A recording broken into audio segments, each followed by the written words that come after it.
Kita bertemu lagi dalam video untuk part 2 di mana kali ini kita akan tukarkan daripada desimal kepada heksadesimal dan daripada heksadesimal kepada desimal. Okey, untuk yang pertama, daripada desimal ke heksadesimal, kita akan bahagi dengan 16. Kenapa kita kena bahagi dengan 16? Sebab heksadesimal ada 16 simbol. Okey. Apa yang kita tahu tentang heksadesimal? Kita akan ada nombor 0, 1, 2, 3, 4, 5, 6, 7, 8, 9. Dan kita ada alfabet A, B, C, D, E, F.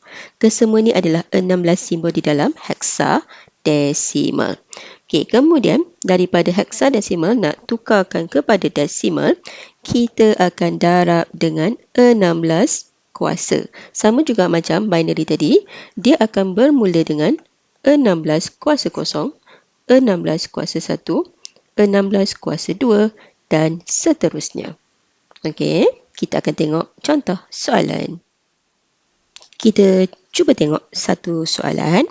Okey, soalan ni dia nak convertkan 3666 kepada bentuk heksadesimal. Jadi kita akan bahagi dengan 16. Okey, bila kita nak bahagi dengan 16, kita punya cara dia sama je macam kita buat untuk binary tadi. So 3666 bahagi dengan 16. Okey, jadi 3666 bahagi dengan 16, kita akan dapat 229.125. Jadi sama juga, kita akan ambil cuma nombor bulat sahaja, 229. Okey, cuba kita darab semula 229 dengan 16. 229 darab dengan 16. Kita akan dapat 3664. Tetapi nilai yang kita ada adalah 3666. Bermaksud kita akan dapat balance 2. Okey. So kita akan teruskan dengan bahagi sebab kita tak sampai kosong lagi. So 229 kita bahagikan dengan 16 lagi.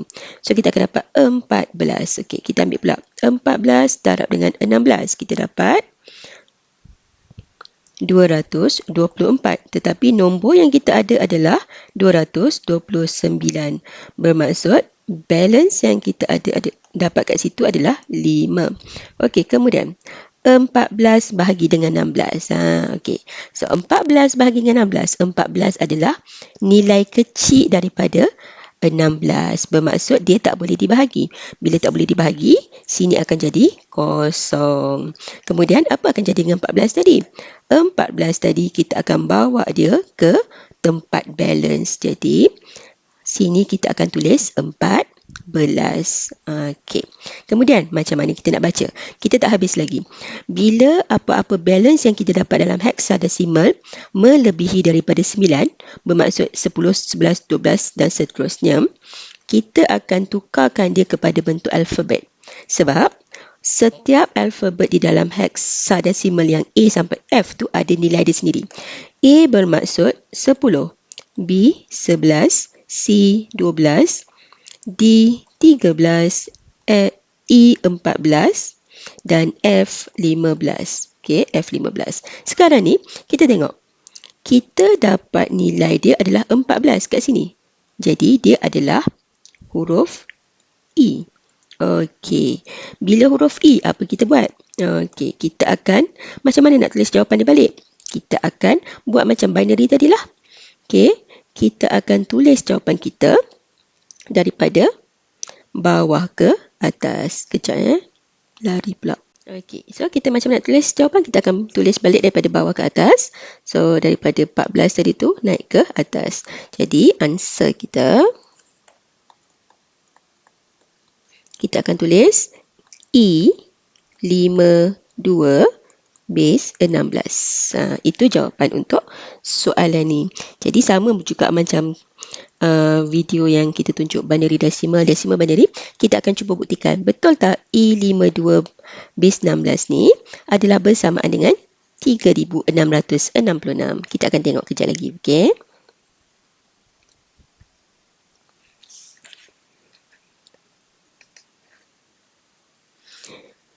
Sekarang ni kita nak buktikan balik. Betul tak jawapan yang kita dapat pada soalan atas tadi, E52 base 16 adalah bersamaan dengan 3666. So, kita akan tukarkan balik kepada desimal. Apa yang kita akan buat? Kita akan darab dengan 16 kuasa. Okey, darab 16 kuasa. Jadi, kita akan buat, kita akan, bila kita dapat daripada heksa, kita nak tukarkan kepada desimal, kita akan pecahkan dia kepada kumpulan dia sendiri. Jadi, kat sini kita ada E, kita ada 5, kita ada 2. Bermaksud kita akan ada 3 kumpulan. Okey, so kita buat garisan. Okey, untuk pisahkan ke setiap nombor tu. Jadi, tadi kita tahu E nilai dia berapa?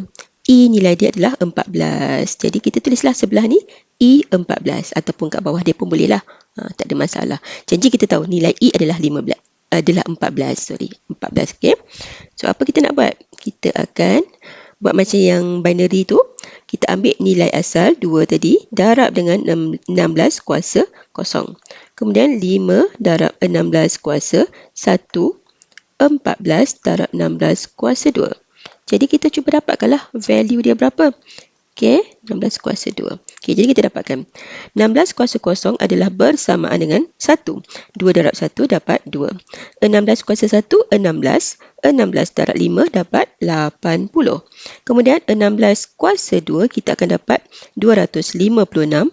14 darab 256 kita akan dapat 3584. Okey, 3584. Jadi, macam mana nak tulis balik? Sama juga. Daripada kiri ke kanan, kita ambil balik jawapan kita. Tulis balik. 3584 tambah 80 tambah 2. Okey, kita cuba tambah. Dapat tak?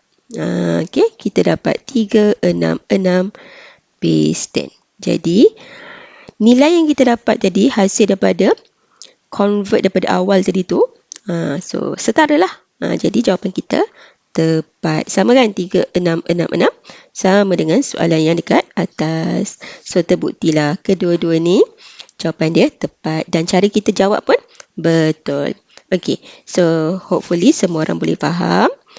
Dan nanti kita akan cuba buat untuk macam mana nak tukar daripada heksa kepada binary, binary kepada heksa. Okay, kita jumpa lagi. Bye-bye. Assalamualaikum.